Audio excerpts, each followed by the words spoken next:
Welcome to Pocono Speaks. My name is Mark Carbonaro, and I have a very special guest with me today. My first guest on my version of Pocono Speaks. This is Nicholas DeSouza. Hello, Nick. What's up? I'm Nick. Nick. It's okay to call you Nick, right? Yeah. Do people call you Nicholas? Every once in a while, most people just call me Nick. Yeah. I was like, is that when you're in trouble? They call you Nicholas. Yeah. Nicholas. Yeah. Mr. DeSouza. So there's a lot to talk about, so we should kind of jump right into it. Can you just tell me a little bit about... So Nick is a musician. He's going to tell you all about it. And he has a wonderful band that I have the privilege of seeing every Tuesday. It's called the Contact Collective. You want to tell us about how that got started or yeah. So, wow, how it got started. We didn't talk about this before. The Contact Collective is a group of musicians that just came together. I met them all through different parts of time, but I'm not solely responsible for bringing everybody together. I had a little bit of hardships at the end of, 2017 and moved back here and actually ran into Greg Hedrington, a hell of a keyboard player. He's the keyboardist for all the stuff on the record. Amazing. He's amazing, yeah. And I met him first, and actually right where we're at, right next door at the Life Family Center, I started learning how to play more gospel-oriented music. And through that, we just connected the dots to all these people, trying to find people to play and fill out the scene, and then we realized, well, we're capable of writing original music. I actually worked with Walter Lee, who's also a real locally known dude, starting a project called Spicy Omelet, and that's how he ran into John Lindsay, who's the drummer. Cool, yeah. So John came from that project. When that project went down, now they have Tracksuit Panda. Check him out on New Year's. We're going to have Walter Lee on the show, actually, yeah. But yeah, so after a couple months, we put that together, and we've just been working through the slow crawl, trying to build songs and write original content before we go out onto the bar scene. A lot of artists get stuck just working every day for that couple dollars. Yeah. You know what I mean? So we want to build something tangible that lasts in eternity. But that's the Contact Collective. So is the goal, and I think it's a great goal if it is the goal bar scenes purely and only? Or is it theaters? Is it... My goal is to play original music in all the best fashions. I mean, personally, I have a dream of playing the Roman Coliseum. Man. I might be dreaming a little big, but I really want to see the world. My dream is to be an international musician, whatever it takes. And I have like-minded individuals around me who are willing to be patient and build something that's, That's awesome, man. So do you want to just talk about for a quick second? Do you want to talk? You don't have to, but do you want to mention who's in the band? As I stated, Greg Hedrington. He's from most of his fan base is based out in Wilkes-Barre. Awesome musician, based out of the church, but is a mind in itself. And him along with Aaron Dixon. Aaron Dixon isn't a player on the team all the time, but Aaron Dixon is a lot of the founding efforts of building all of it. He helped us out with equipment, and he when I first moved back to Strasburg, he actually let me live on his house. I was living on his couch for a couple weeks, until life got better, and now we're all none of us have to work. It didn't get better; it just got different. Yeah, but you have to say better, I think, because it's like where your state of being was before. And I agree with you; it is different. Because even when I was living in my car for a little bit, more by choice, and things were falling apart, trying to figure out where I wanted to go. And I realized, okay, if I want to go this way, I just have to stay this straight path. And then when I ran into two dudes, they were just like, yeah, we're going to go this way too. It was like, okay, I can make this happen, So it wasn't like the whole start of it was to build a band. It was like I made friends and family first, I mentioned John Lindsay. John Lindsay's a hell of a dude. We call him Uncle John. So Uncle John is a hell of a drummer. And he's a very, motivational person, very straight-minded. He's not the youngest member of the group, though. John Valenote. We mix him up all the time. Johnny and John is... Johnny plays bass, Johnny used to be a member of this band called Les Fuchsia. That was my first experience with him, although he had played for the high school. What was it? S Fusion?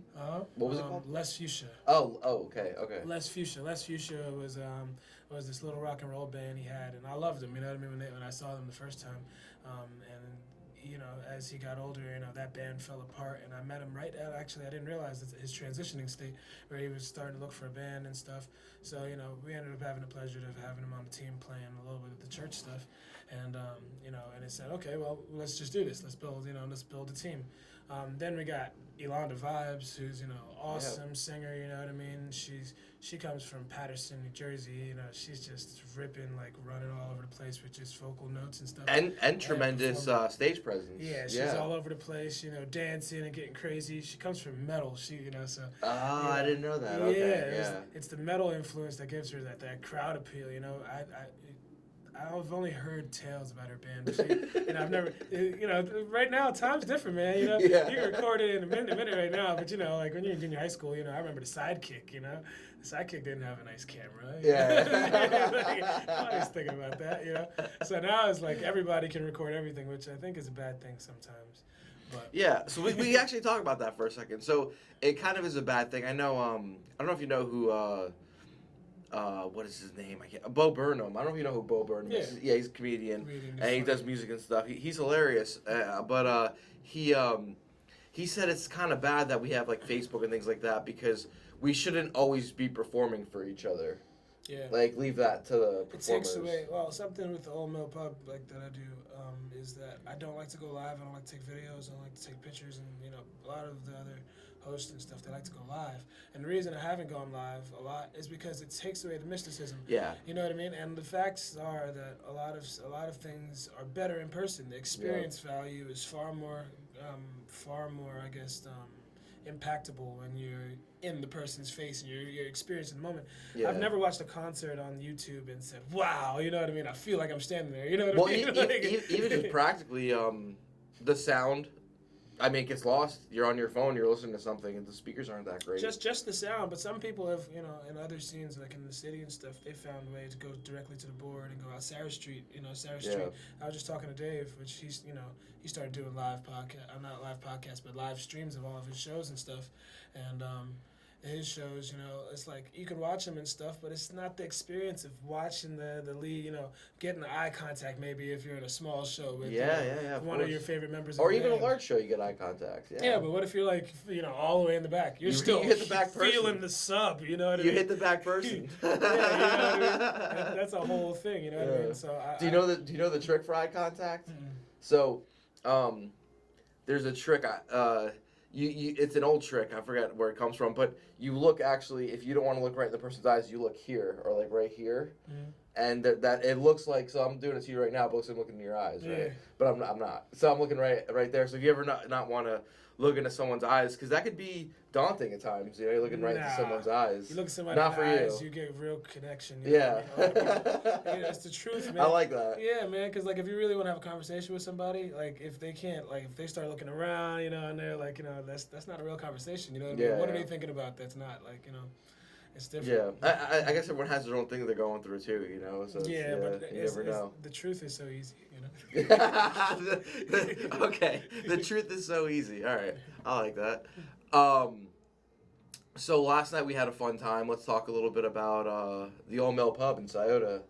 Yeah, let's how'd that come out to be? I know there was another host there Jay, for a while. Jay passed it down to me in a way. He had his, I start with Smith. Smith is a hell of a guy. He's part of the managing team and the Sherman Theater booking bands to come down, you know, talent, you know, at least national acts. I guess they only get, I don't know if they get any international acts. But it's really cool. He's able to, you know, he's the guy who brings that stuff in and stuff. He got me during my little, when his thing started to fall apart, he started to get me working for the Sherman a little bit to get a little bit of the stage experience, understanding what backstage is and stuff. And when he lost his host had to go. He calls me and he says, "Can you sit in once a week? You know, every other week or whatever. I don't need somebody to do this. I just need somebody to look after this till I can find somebody to replace it." And I was like, "Oh, okay, sure. I mean, I'll stop down for a day." And then the week after, I was like, I don't mind. I'll help out again. You know what I mean? I don't mind. You don't have to help out because he's doing shows at the Sherman sometimes and he can't make it, so he would have to cancel. So, you know, That went on for a couple weeks till he was just like, "Yo, man, you're running this. Just let's get it going." It just so happened that it coincided with the same time that their smoking policy ended, and they were able to revamp it and restore the whole, the whole place. So for the first couple months, it was crazy. They had to get all the smoke out, had all the renovations, stuff is down. I helped him paint the ceiling one night. You know what I mean? Really? It was like little stuff, but it's just like it was cool to watch it go from where it was at to a place that people actually, at least in this generation, want to go 100%, which was actually tough because a lot of the people that were there before, especially some of the acoustic acts and stuff, they felt a kind of ways about it because we changed, it changed the vibe of some place. I guess some people just want a place to hide and, whatever, it's their comfortability. But now we have a whole new draw of, people that, from all over. We have a community of people like yesterday with the ice storm. I couldn't believe that we played until 2 o'clock in the morning. Yeah. This guy played a song. It's crazy, What do we play? What do we play? I forget. We played Watchtower. And Knocking on Heaven's Door, right? Yeah. Knocking on Heaven's Door is smashing. I mean, there's some stuff about that we can talk about.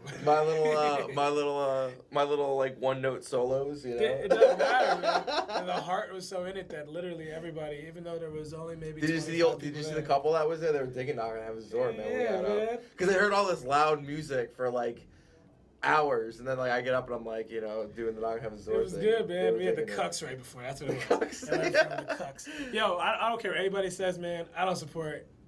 The cucks, man, are a specialty act. No matter how crazy they're awesome. Man, those guys are gonna make it. And like I told them, all I want is a T-shirt. I hope they watch it. We're gonna have them on too. I talked to them last night. I just want a T-shirt. Yeah, they're a great band. So I guess the thing is try to come out for the audience here. Come out to Old Mill Pub. 9:30 to 1:30. Yeah, so every Tuesday, 9:30 to 1:30. Nick is hosting. This sounds like we're wrapping up. We're not wrapping up just yet. But anyway, at 9:30 to 1:30, Nick hosts at the Old Mill Pub. It's in Scioto. It's pretty much just off the highway. And it's a fun time. They have food there. It's a great little bar. You have to be 21 to be there, obviously. But the music, I honestly, I never come early, but I love when I do because I like seeing the Contact Collective. I love hearing you guys play. I want to talk about something that I saw you on Facebook. And I wonder if you still do this as a technique to practice. You were playing along to commercials with your guitar. Yeah. Do you still do that? Oh yeah, I play along. Well, so Greg Edgington got me into anime, and anime. Like, I didn't watch a lot of TV growing up. We watched TV, but I don't know. We just didn't spend a lot of time watching TV.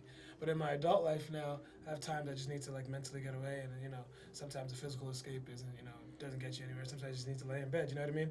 And so he was like, "Yo, man, just watch TV. Here, just watch this show." I think the first show I watched was Seven Deadly Sins, which is pretty generic. You know what I mean? With this guy called Meliodas and stuff. But the intro was ridiculous. I mean, the guitar player in those shows, man, are bonkers. Yeah. Like, oh my God. So, I got into just like laying in bed and playing guitar, you know what I mean? It changed my whole life. It's like the best thing that ever happened to me. Because now I have like just different thoughts, and plus it's like it's training my ear, and then if you go back over it, you know what I mean? There's just a million ways that TV can be used as an educational tool, but most of the time we don't. Most of the time we just want to escape and do nothing. Yeah, unfortunately, right? Yeah, but I don't know. We live in the information age. Literally everything is at your fingertips. You can be anything you want to be as long as you sit down and take the time. Yeah, there was something interesting I saw. Someone said we have all this information and we could access anything, yet we spend time like on Instagram or Facebook and just watching cat videos. Do you believe that's intentional? Is the real question. I believe there's a level of intentionalness to distractions. To the person that's watching it, or you're saying like it's a government conspiracy? I mean, it could be. I don't want to get so far out to say that it's a conspiracy, but it's 100% known that the news is pretty much there to distract you from real information in at least America sometimes. You know what I mean? I don't know. There's a little bit to it, but Well, it's definitely good to unplug. Like Facebook is just literally just a bunch of people doing whatever they do normally, and just like making you stare at it all day. It might Yeah. even be funny. Yeah, it is. It is kind of unfortunate, but I think. All right, so I had this conversation one time with somebody. I forget who I was talking to, but I was saying that I think that performers, like, you know, how everyone's like, oh, if everyone just kind of did this or did things this way, it'd be perfect. So this might be a little controversial. It's not too bad, but I think that we, as performers, we need the public to sort of be that way, because here we come doing something totally different and they've never seen it before, or the live music or the magic or poetry or anything we're doing is art. They don't normally see that, so it's a treat for them to see it. Like, if you went to the movies every night, it might not be appealing to you anymore. Or if you were I mean, I also understand that artists want to seek out other artists for the most part. That's not always the case. Some artists like to hide and, you know, but do you get what I'm saying? Like, what do you think about that? You hide out? Yeah. So what do you think about, like, the public kind of needs to be a little, not that the public is dumbed down, but a little distracted so we can entertain them and pull them into our stuff. Is that? I guess you would have to start that with the source of why people need entertaining. Before we had, you know, people want to be distracted from their bad day, their hard work week, their 9 to 5, their kids, their doctor's appointments, the bills they gotta pay, the food they gotta make when they get home. Yeah. You know what I mean? All the things, you know what I mean? Growing up and realizing like life is actually happening constantly. You know what I mean? And like, you know, sometimes they only have a couple hours a day to do that. You know what I mean? Sometimes people Or less, just yeah. you know what I mean? And like the thing about social media is that you can constantly distract yourself from that all day. You know what I mean? And you don't really have that one time for an exploding release, like I'm waiting for this concert. Some people do, you know, some people, you know, I guess it depends on the different levels of living, but some people never get past certain levels of living, you know what I mean, where they, you know, all of their experience comes from secondhand, you know, information. You know what I mean? Yeah, it's true. That's pretty bizarre, man. You're right. And the fact still stands that, you know, that I want to live, you know, I think I want to portray, that's what I'm saying, when it comes to the distraction of Facebook and stuff, it's just, I just don't want to, I can't sit there and just watch people live it, you know, it's like, it's cool to have but the thing that's also cool about it is you get to see stuff, like my guy, John Persercio, I think his name is, he was a pole vaulter in high school, so I still have him on Facebook from way back when or whatever, and he shows this picture on the Dead Sea, you know what I mean? Oh, wow. And I was like, wow, that's incredible, you know what I mean? But, you know, I mean, how long did I spend scrolling, you know, like before, you know, something I was doing, and I don't even remember, you know, when I started scrolling, you know what I mean? Yeah. And it's like, you know, now it's like halfway through the day, you've only accomplished so much. I don't know. There's a level of good and bad to it, you know. But. Did you see the pictures where the artist that took the pictures edited out the phones? Do you know what I'm talking about? Oh, yeah, and they got everybody just staring at their hand. I was like, this is what it would look like if you didn't have a cell phone. It's just like, my hand is beautiful. People are like laying in bed and they're like this. There's nothing there. Oh man, but it's kind of scary too. And then Black Mirror. Yeah, that's a great show. Yeah. But that's what I think it's about, man. Is people just like, you know what I mean? Yeah. It's all the things that, you know, are gonna plague humanity in a way. So what do you think? What do you think about the future? The future of social media, the future of life for people. I mean, the next generation. In the movies, coming The up. Incredibles. In the movie Incredibles, the guy said, the supervillain is this guy with, you know, he didn't have superpowers, so he became an inventor. Everybody's seen The Incredibles, you know? And in one line in the movie, he goes, well, if I give everybody these, you know, if I give them away virtually cheap and everybody's a superhero, then nobody's super anymore. Everybody's equal, you know what I mean?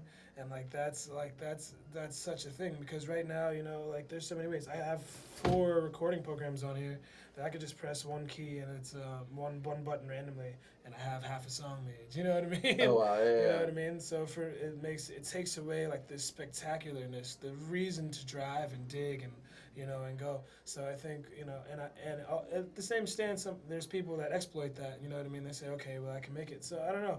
I feel like things are always evolving for the better, and you know, everything's always working to a place of harmony. Chaos is always working to harmony. Yeah. So I don't think that, you know, anything's going to a bad place.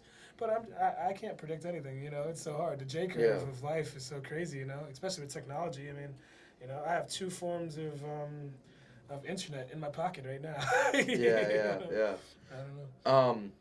Well, I think it's Well, you're saying it's a little bit easier to access. Or you're saying it's kind of easier to access these kinds of things, right? Is that It's what you're easier, saying? yeah, it's easier, But I think the quality of what is produced is important. it's like, you build a tin house, you know what I mean? Or you do build a house out of straw, do you build out Yeah. of brick, you know what I mean?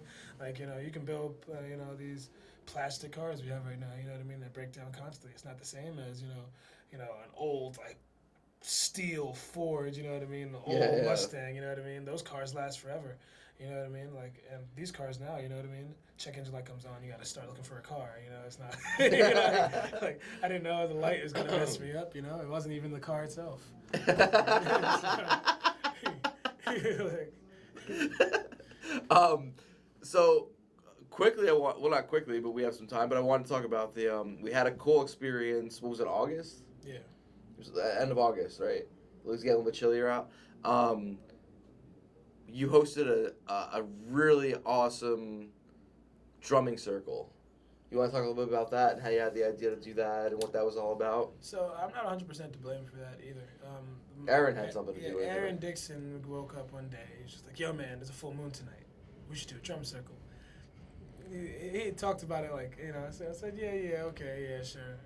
And we talked about it. Nobody did it. The house is getting dirty. Nothing's going on. We don't really like to invite people over.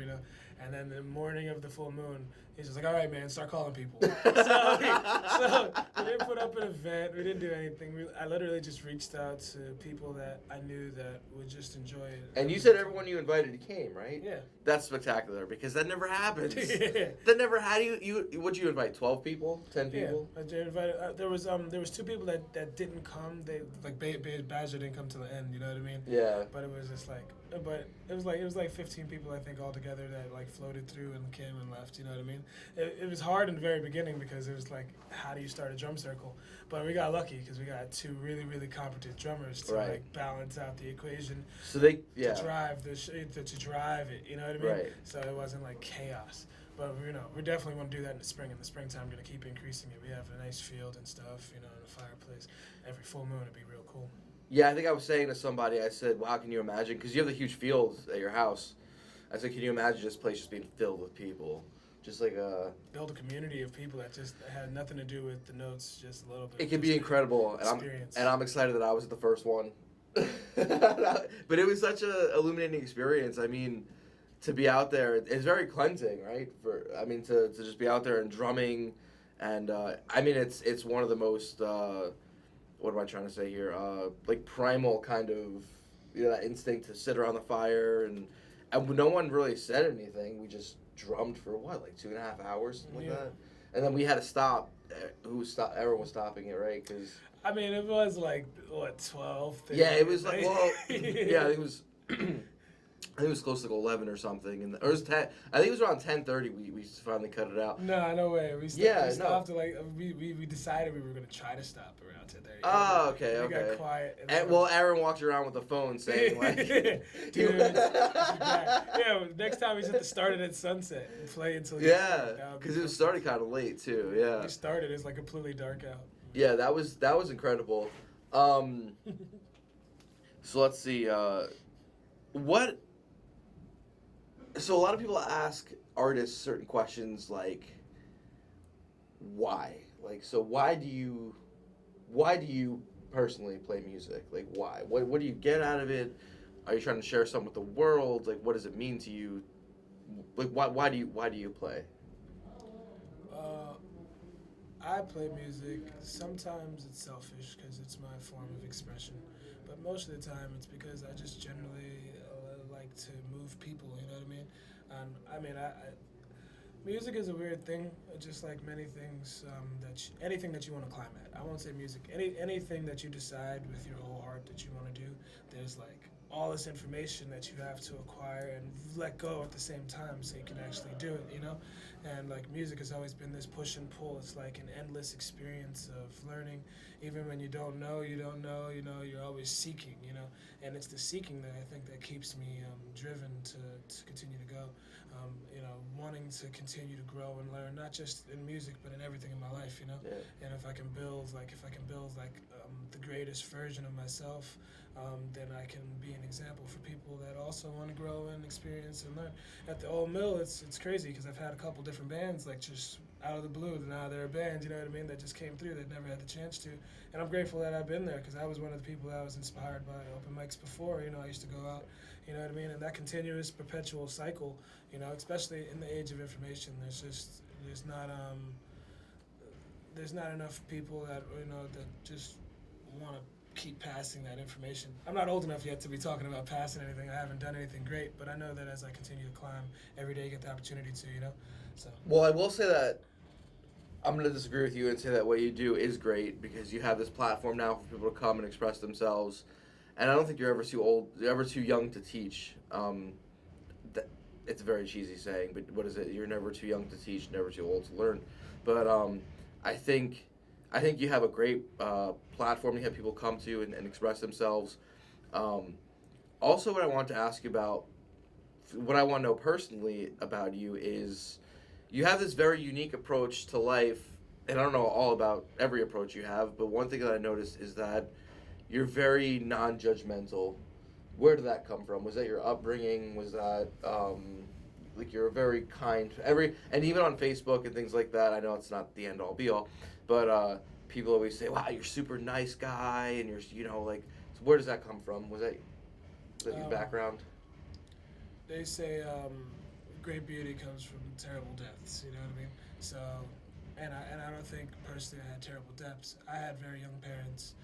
Very spiritual parents. They're not like Christians or anything. They just believe in the connection of us all and stuff, you know. And they just taught to, you know, to respect everybody that's around. And I guess something that my dad's from Trinidad. So if I talked about my dad for a little bit, my dad is from Trinidad. I'm first generation American on his side. Oh, wow, okay. And I was just talking to him the other night about him. He literally dug outhouses. Like, he was so poor in Trinidad that, like, they dug outhouses, you know what I mean? And to watch him climb from there, now he's like a union electrician, you know what I mean? And, like, he climbed through all these doors with having me at a super young age and being able to create what he did, you know, showed me that, you know, like, from the core of somebody, if you decide you want to get someplace, you're going to go.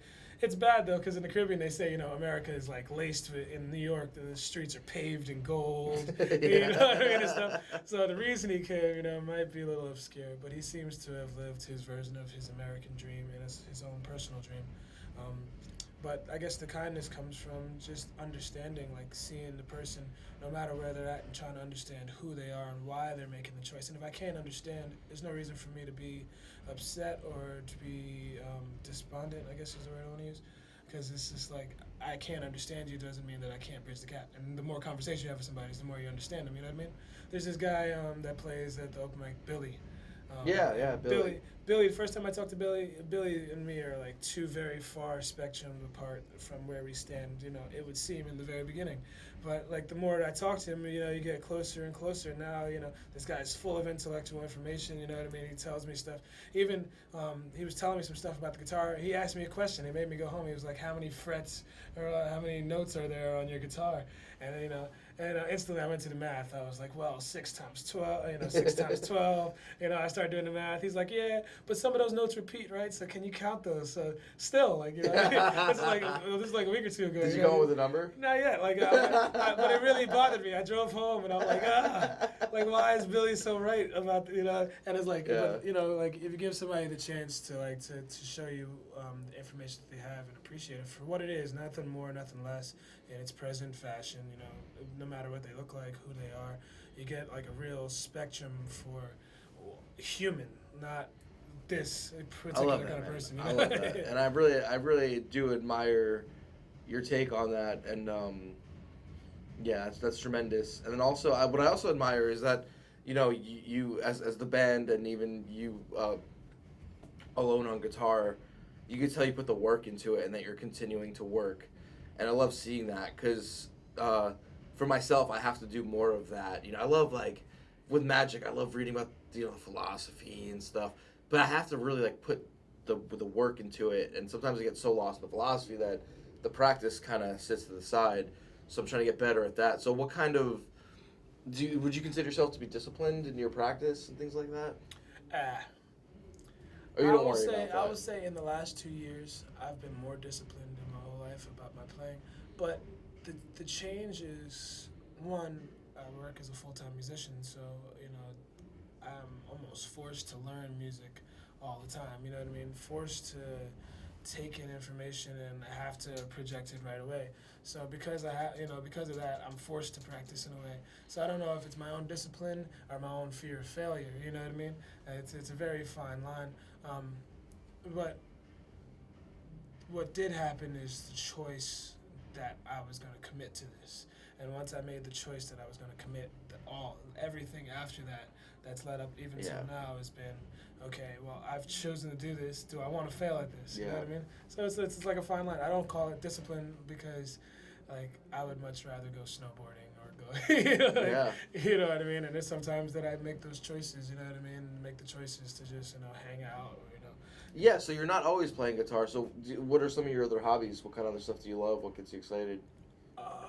Well, I mean, it's winter, so, it's snowboarding season. Snowboarding, yeah. Sure, I had a dream that I went snowboarding. Yeah. I've never been snowboarding. Yeah. I went skiing once in Vermont for some reason, and I fell down a mountain for like 3 hours. It was awesome. Yeah. I know that experience well. My first experience on a snowboard is very the same. I had the breakaway skis, so I wouldn't break my leg. Yeah. I'd have to, like, walk, like, grab the other ski, and I think one time I went down the mountain. I was so tired. It was like 2 hours into it, and I just stayed on the ground, and I'm just like this, and I'm looking up, and they're passing by. Are you okay? Is your leg broken? I'm like, nope, I'm good. This is how bad I am at skiing. Okay, I fell off. You know the hook that brings you up, like the bunny hill? Yeah. I fell off that like 5 times. That's not that bad. First day out, man. If you see the treachery on the hill, man. Like, I had to go through the woods to get to the hill. Like, I'm like falling off the hook. At first, I'm like, oh. We need a picture of that. At first, I'm like, oh, this is great. This just brings you up. And then I was terrified of the lifts. Oh my God, because you're just over everything. I didn't go to the top of the mountain because there's no way I would have made it. But I remember at one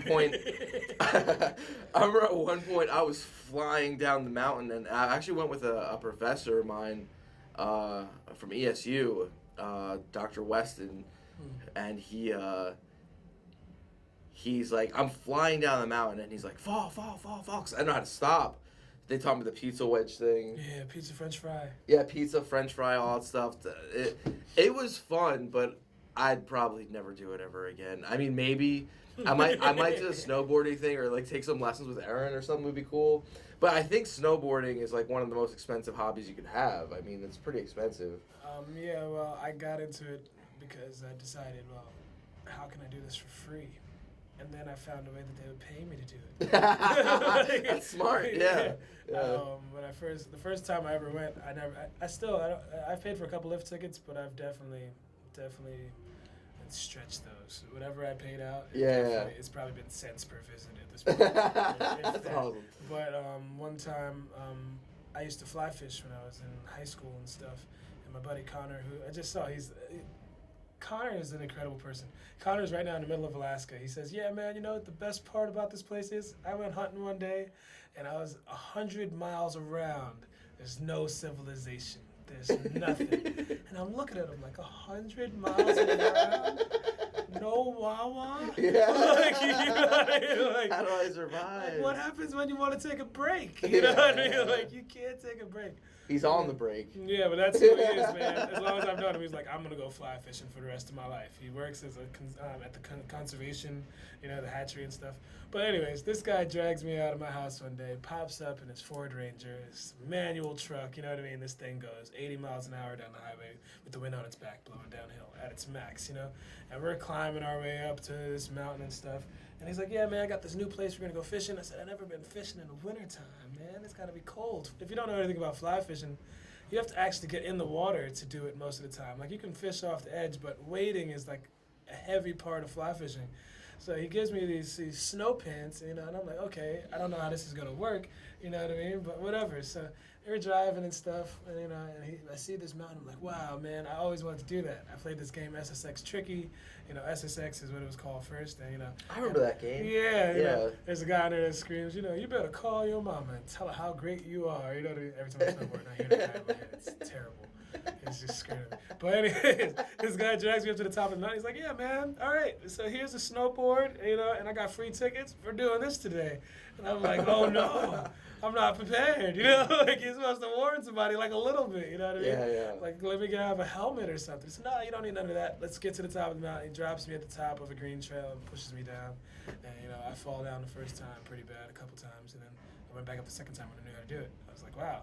You know, it came to me like fairly natural, but not, you know, whatever. But it hadn't been until years. After that, I became an instructor. I mean, I became a lift operator first, and I worked tubing. I did everything I could, not realizing that the path to being a snowboard instructor was so easy. All I did was walk up to the guy and ask him, and I'm like, yo, I never taught before, but I heard you guys are looking for instructors. He says, do you have snow pants? I said, yep. Do you have a snowboard? I said, no, but I'll have one by Monday. And he says, all right, I'll see you on Monday. And I go out and I go on Craigslist, and I get a female's Burton's board with a fish on it. You know what I mean? It's pink and all this stuff. I'm like, this is the only one I could find. That was $30. The guy's just throwing it out, you know. And from then I was an instructor, I guess, for like the last like 5-6 years now. That's awesome. You ever compete with snowboarding? I'm coaching the Special Olympics right now. Oh, cool. Tell us about that. Yeah, tell us about that. The Special Can Olympics. people go to that, or? Is it... Well, the preliminaries will be in Pittsburgh, so it's its own thing. But there's this guy Martin Hardy. He's a legend. The guy is an incredible human being. I mean, he moved here from overseas, Europe or Great Britain. You know, he has the accent and all that. You know, and he's a traveler. Like, this guy tailgated his trailer with a couple people in it up to Alaska to go helicopter jumping out of, you know, those kind of people. You know, those kind of people really exist, you know, to jump. And it's like, you know, one of those people that's just really inspiring. But he has a girlfriend who's actually really cool too, that runs this program out of Blue Mountain currently is where we started, bridging all of the different counties and stuff together between Carbon County and a lot of the places up near like the Bethlehem region, you know what I mean? And they all come down. It's cool. We have all these kids, you know, Leo and Sarah are some of my favorite just to start out, you know what I mean?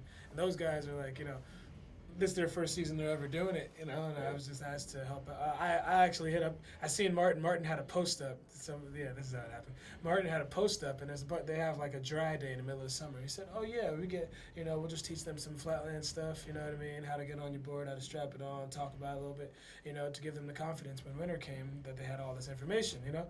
So I see it, you know, and I sent him a message like, "Come on, man, you didn't hit me up, man. I'm right around the corner." And he's like, "Nah, you know, I didn't even think about you." I was like, "Oh man, this is what kind of relationship is this, you know?" We're joking and stuff. So I wasn't until months later, you know, he came out to the open mic actually, and he finds me, and his girl talks to me, and she's like, "Yo, if you want to do this, I'll send you all the paperwork and stuff, and you can get in on this." So you know, this is like my third week coaching, I guess, for the season to start, you know.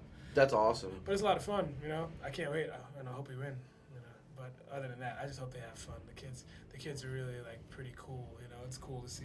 I don't know of any disabilities that I might have, but to see people that are blatant know what they have. There's one girl there she was the heavyweight champion or something in Dubai like a couple years ago. You know what I mean? Like, and you would never be able to tell. Like, if you met this girl in like, you know, real life, I'm telling you the story, like you would never believe it. You know what I mean? And it's like, it's cool. It's an incredible story. It reminds you to believe. You know.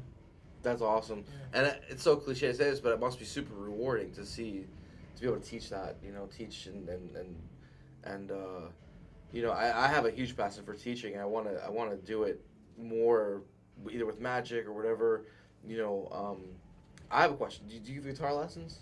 Yeah, I teach guitar lessons. I have 3 students right now. I have, you know, and I'm one of those people that don't want to teach so much because I know that I don't know still. And as the more... That's the best way to learn, though, right? It's true. It's true that information transferred is helpful because you start to ask yourself questions. But the reason I didn't want to teach a long time ago is because I didn't want to pass on my bad habits knowing that I was ignorant, you know?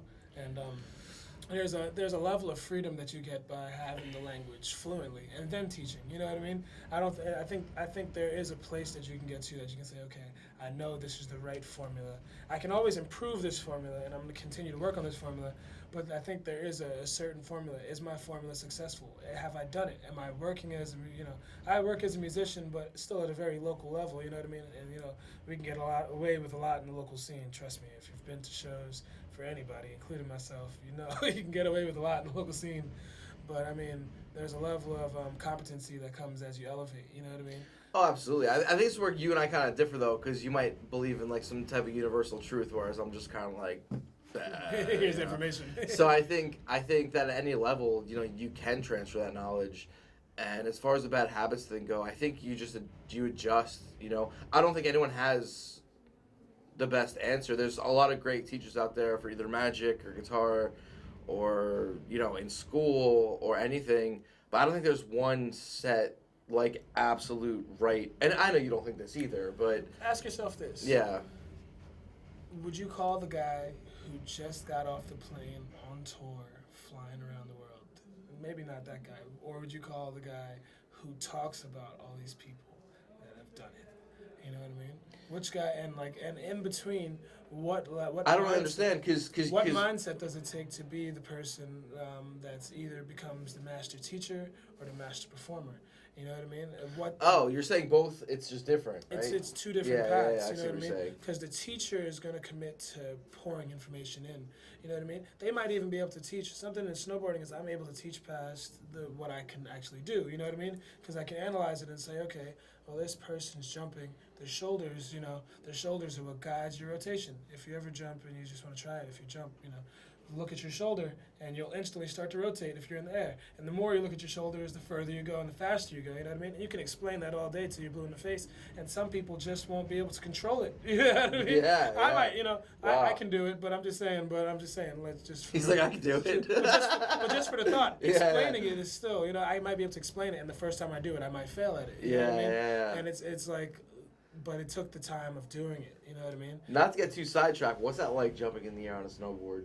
It's just like. Do you flying. jump? You get a lot of air. It's like flying. Well, I mean, I'm not a huge trick person. I like cruising. If anybody longboards and stuff, I like to cruise. I can do tricks. That's just like flying down the mountain. Snowboarding to me is more like meditation. That's it's awesome. an escape from everything that I have to be, and it's a place where I can be my imaginary child self and just experience. Because it's not a competitive sport where you have other people around. You put your music on, you can get lost in your own thoughts for a day and work out all the problems that have been just sitting there. You know what I mean? Get to a place of solidity, you get off, and you're like, all right, this is what I have to do. You know what I mean? That's awesome. It's a different experience. I'm glad you found. It sounds like you have a ton of passions that you're following, and I think that's great. Like I said, you're definitely an inspiration. Do you want to tell us a little bit about some some shows, upcoming shows, and what you got going on with the Contact Collective, and tell us about this right here. So I'm happy to say finally, it's been years since I've been trying to build projects, but I finally, for the first time, we released our music on CD Baby, which we don't have a release date for yet, but it's just a demo. Our demo, I'm proud of it because it takes time to really build a product. It takes time to really build something and put it out, no matter what the level of it that you may want or I may want sometimes. And we've been able to have a small EP, a demo of a sort, just to book gigs, just to give people a chance to hear what we sound like. We've been storing content. We're just working at producing something. So literally, this is it right here. Yeah, we have. Can we show us to the camera? Yeah. It's our first stab at it, We're gonna. This is the home ones before they come out and they get printed and stuff. Just so we can book some places. So can I say the titles? Yeah. So we got Time Traveler, Sugar Rush, Cali Girls, and Purple Circles. Yeah. I like that. Yeah. The Cali Girls is the only cover on it, just so people can see that we are capable. Oh, I love you guys. That's the California. Yeah, I love your rendition of that. You guys do a great cover of that song. Thanks. Yeah, Vibes kills it on that. Yeah. Any upcoming shows you want to talk about? Yeah, we have. The the most local shows. We just started booking for March, so if you want to, book us, holler at us. Yeah, we'll get your information too in a second. So go ahead. Yeah, but our first local gig that we'll have will be at Sarah Street on March 14th, I believe. Let me double check that so I'm not lying to people. But yeah. Oh yeah, Sarah Street on the 13th. March 13th will be our first showing, in the local scene. And we'll also be doing Winter Jam. Winter Jam will be coming up in February. The date is still tentative, but keep your eyes and ears open. It'll be posted everywhere through Brian Schmidt, who I was talking about before, who puts on the show. Tracksuit Panda will be there opening, and I think maybe even closing the show. Those situations get hairy. But other than that, we have many works coming out. Check us out online, and our schedule will be updated shortly. And the best way to see you is probably going to O-Mill, right? For now. Yeah, for now. Yeah. It's gonna be good. Yeah, and you want to just drop your plug in your information to their Facebook and all stuff? Facebook.com/worldlove369. Check us out. Cool. Social security number? 1. Give them all that stuff. Well, Nick, this has been a huge pleasure. I want to thank you so much for coming in. You're my first guest. I'll remember this forever.